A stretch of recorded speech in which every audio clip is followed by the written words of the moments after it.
Hari ini kita kembali menoleh pada satu dasar yang sering kita hafal, namun jarang kita hayati, Pancasila. Tapi di tengah kegaduhan narasi, polarisasi, dan krisis kepercayaan publik, pertanyaannya bukan sekedar apa itu Pancasila, tapi apakah ia masih hidup dalam keseharian kita. Kita memiliki satu pedoman dasar yang bukan hanya menjadi arah, tetapi juga mencerminkan identitas kita sebagai bangsa Indonesia, yaitu Pancasila.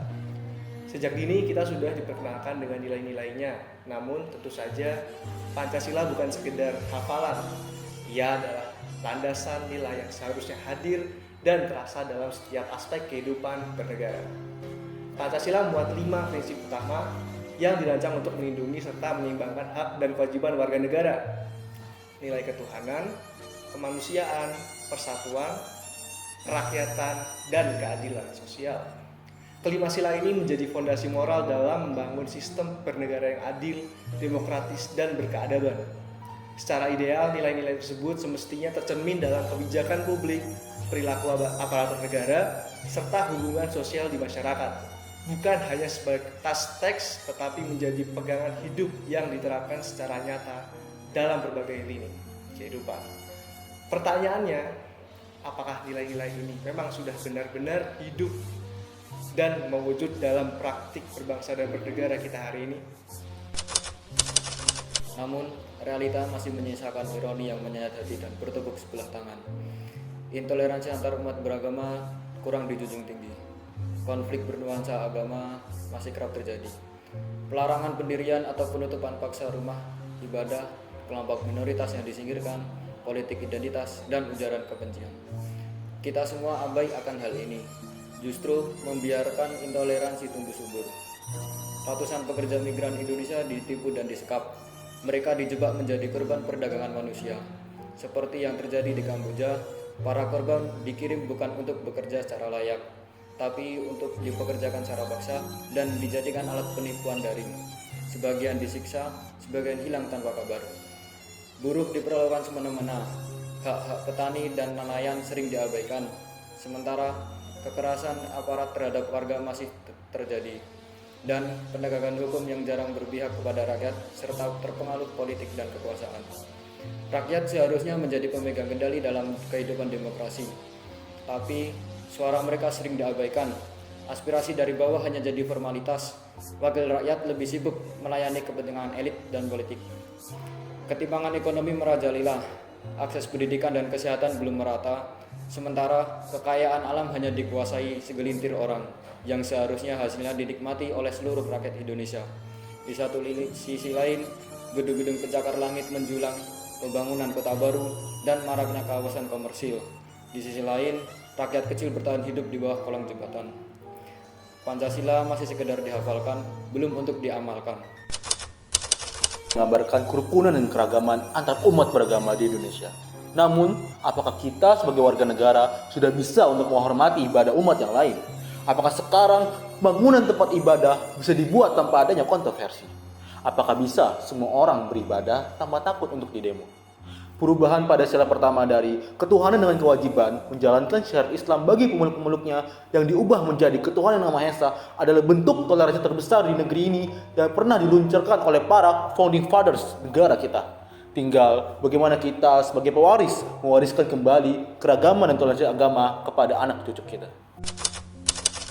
Kemanusiaan yang adil dan beradab, itu sila kedua dari Pancasila. Apakah kita sudah menerapkannya? Di negeri ini banyak orang diperlakukan tidak seperti manusia. Sila kedua Pancasila menekankan pentingnya kemanusiaan, nilai yang menyatakan bahwa semua manusia memiliki derajat, hak, dan kewajiban yang sama. Nyatanya, masih banyak pelanggaran terhadap nilai-nilai kemanusiaan di Indonesia. Tragedi Kanjuruhan contohnya, tindakan aparat keamanan yang menggunakan gas air mata. Buruh pabrik di Karawang pada tahun 2023, upah mereka dipangkas secara sepihak. Apakah itu sudah adil? Apakah itu sudah beradab? Pancasila bukan hanya hafalan. Semoga di hari Pancasila ini, kemanusiaan kembali dihidupkan melalui tindakan dan bukan hanya omongan saja. Apakah persatuan yang kita banggakan selama ini benar-benar hidup dalam keseharian kita? Atau jangan-jangan persatuan itu hanya jadi kata-kata indah di pidato, bukan rasa yang hadir di hati kita. Pancasila menempatkan persatuan Indonesia di sila ketiga, bukan yang pertama dan juga bukan yang terakhir, tapi di tengah. Mungkin sebagai pengingat bahwa persatuan adalah jembatan, titik temu, ruang temu, tapi juga ujian. Hari ini di media sosial kita mudah marah karena perbedaan pilihan. Di dunia nyata kita kadang masih membeda-bedakan agama, ras, suku, bahkan kelas sosial. Kita bicara soal Bhinneka Tunggal Ika, tapi lupa bagaimana rasanya menjadi orang yang minoritas. Kita bicara gotong royong, tapi lebih sering mengutamakan ego. Lalu apa makna persatuan jika kita tidak saling memahami? Apa gunanya bersatu jika hanya di permukaan? Persatuan sejati bukan soal bendera yang sama, lagu yang sama, atau slogan yang berulang. Persatuan adalah ketika kita bisa duduk bersama orang yang berbeda dan benar-benar mendengarkan ketika kita berhenti menghakimi sebelum memahami. Ketika kita tidak sekadar toleran tapi juga empatik. Hari ini mari kita jujur, apakah kita benar-benar satu bangsa atau hanya tinggal bersama dalam negara yang sama? Di hari lahir Pancasila ini, semoga kita tidak hanya mengucap persatuan Indonesia, tapi juga merasakannya, menghidupkannya di rumah, di jalan, di ruang terbuka, dan di ruang batin. Karena jika Pancasila adalah jiwa bangsa, maka persatuan bukan sekedar kata, tapi rasa yang harus tumbuh dalam setiap warga negara. Indonesia menganut demokrasi Pancasila yang tak hanya mengutamakan suara mayoritas, tapi juga musyawarah, keadilan, dan kemanusiaan. Namun muncul pertanyaan, apakah suara rakyat kecil seperti petani, buruh, dan masyarakat adat benar-benar didengar? Ataukah hanya elit dan pemilik kekuasaan yang diperhatikan? Pancasila terutama sila keempat menekankan pentingnya permusyawaratan dan hikmat kebijaksanaan. Demokrasi ideal harus adil, manusiawi, dan benar-benar mewakili semua kalangan. Di hari lahir Pancasila ini, mari renungkan, sudahkah demokrasi kita inklusif dan adil? Demokrasi sejati bukan hanya soal memilih, tapi soal mendengar semua suara terutama yang sering diabaikan. Keadilan sosial bagi seluruh rakyat Indonesia. Itu janji sila kelima Pancasila. Tapi hari ini, keadilan itu belum benar-benar dirasakan semua orang. Anak dari keluarga mampu bisa sekolah di tempat terbaik, ikut les privat, punya semua fasilitas, sementara anak dari keluarga miskin bertahan dengan sekolah seadanya dan peluang yang sempit.